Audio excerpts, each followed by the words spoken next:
साबिक advocate general Punjab Ahmad Awais इस वक्त हमारे साथ मौजूद हैं। आइए उनसे बात करते हैं। ये तकरीर जो थी ये एक आउट लॉ की तकरीर तो गिनी जा सकती है, लेकिन किसी पार्लियामेंटेरियन की ये तकरीर नहीं कही जा सकती कि जिसको कानून का एहतराम ना हो, जिसको आइन का एहतराम ना हो। और जो कानून का और आइन का एहतराम करेगा वो अदालत का एहतराम करेगा।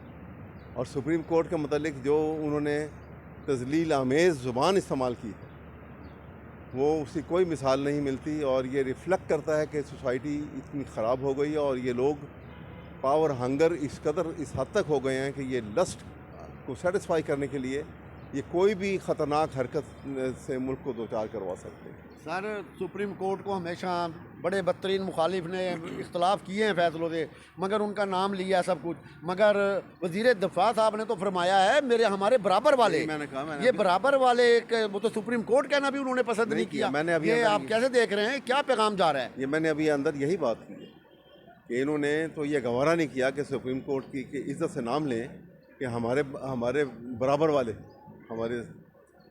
ये इसका मतलब है कि वो उनके उनके जहनों के अंदर एक जो तजलील आमेज़ जो तासुर उन्होंने बैठा लिया है, इसलिए कि वो इस वक्त की सुप्रीम कोर्ट के जो इलेक्शन के मतलब बातचीत उनको सूट नहीं कर रही। ये नहीं देखते हैं कि आइन जो है ये आइन के अंदर मेंशन है, और अगर आइन में अगर आप में ताकत है या आपके पास है तो आप आइन को में तरमीम कर लो। लेकिन जब तक आइन है हैज़ टू बी फॉलोड। ये मोम की नाक नहीं बांध सकता आइन किसी सूरत में, और ये इसका नुकसान होगा, मुल्क को तो नुकसान होगा तो होगा। ये क्या समझते हैं ये बच जाएंगे?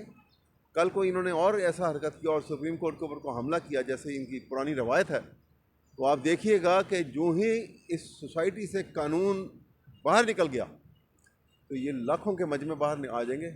लोग मार्केटें लूटेंगे, घरों को लूटेंगे और इनको चुन चुन के मार देंगे।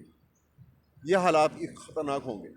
सर, आइन की अगर अमलदारी कायम नहीं होती तो क्या आप देख रहे हैं पाकिस्तान में अब जमहूरियत का फिर क्या मुस्तकबिल होगा, क्या यहाँ पे हालात होंगे? जैसे तूफ़ान आता है ना, तो तूफ़ान के बाद हालात सुधर भी जाते हैं और बहुत ख़राब भी हो जाते हैं। तो ये अनारकी तो इस किस्म की है जो यहाँ पे नज़र आ रही है।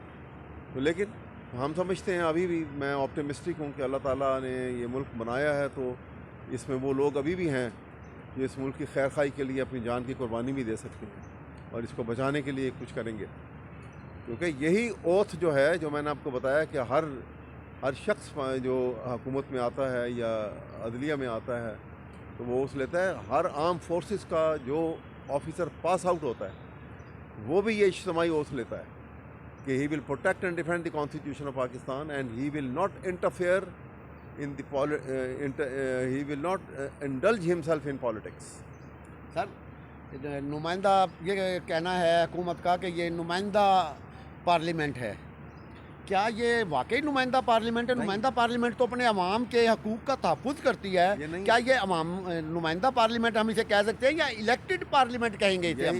मैंने ये डिफ्रेंशिएशन अभी की है कि इसको आप इलेक्टेड तो कहेंगे कि फॉर्चुनेटली और अनफॉर्चुनेटली ये शोमी किस्मत ये इलेक्ट होके आ गए और अपनी ज़िल्लत आमेज़ गुफ्तगू से वो पूरी कौम को जो है वो इंटरनेशनल फोरम के ऊपर भी जलील कर रहे हैं कि लोग, क्योंकि आज world has become a global village.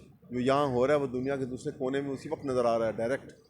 तो वो लोग देख रहे हैं कि पाकिस्तान में पार्लियामेंटेरियन किस तरह से गुफ्तगू करते हैं, और आइन जिसको कहा जाता है कि एक आसमानी सहीफ़े के बाद सबसे सेक्रेट, सबसे मुक़द्दस किताब है, उसको उसका जो हाल कर रहे हैं और निज़ाम अदल को जिस तरह से पामाल कर रहे हैं, तो किसी सूरत ये है ये रहम के काबिल नहीं है लोग। और ये जो जो नुकसान ये पहुंचा रहे हैं मुल्क को, इसका एक लंबे अरसे तक पूरी कौम को इसका जो है वो बर्दाश्त करना पड़ेगा इस नुकसान।